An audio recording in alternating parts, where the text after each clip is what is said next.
for the Mudville Nine that day. You see, the score stood 4-2 with but one inning left to play. And when Cooney died at first and Barrows did the same, a sickly silence fell upon the patrons of the game.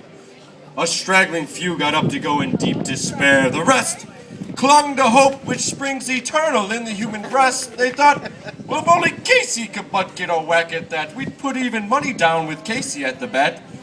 Oh, but Flynn proceeded Casey, as did also Jimmy Blake.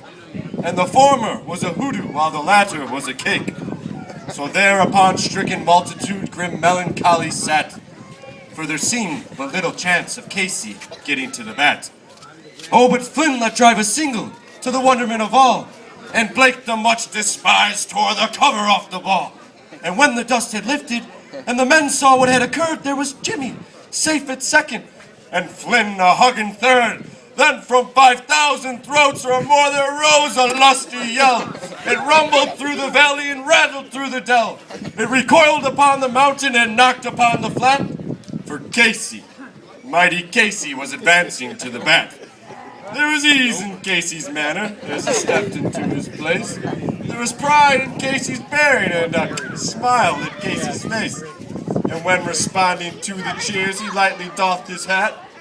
No stranger in the crowd could doubt 'twas Casey at the bat. 10,000 eyes were on him as he wiped his hands with dirt. 5,000 tongues applauded when he wiped them on his shirt. Then, while the writhing pitcher ground the ball into his hip, defiance glared in Casey's eye and a sneer curled Casey's lip.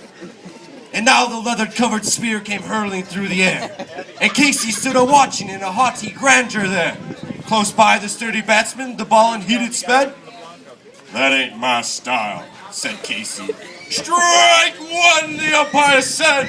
From the benches, black with people, there went up a muffled roar, like the beating of the storm waves on the stern at distant shore. Kill him, kill the umpire, shouted someone from the stands.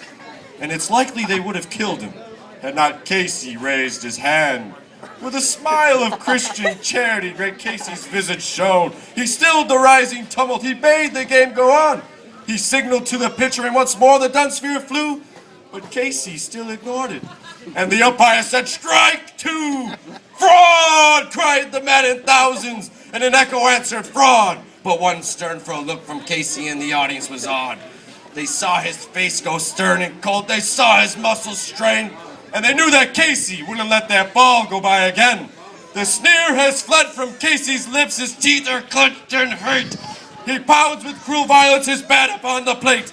And now the pitcher holds the ball. And now he lets it go. And now the air is shattered by the force of Casey's blow. Oh, somewhere in this favored land the sun is shining bright. The band is playing somewhere, and somewhere hearts are light.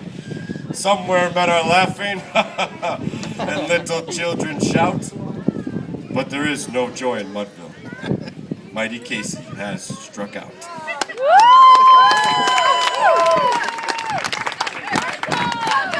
That is Joe. Yes, wow. Today has been an incredible day with all kinds of different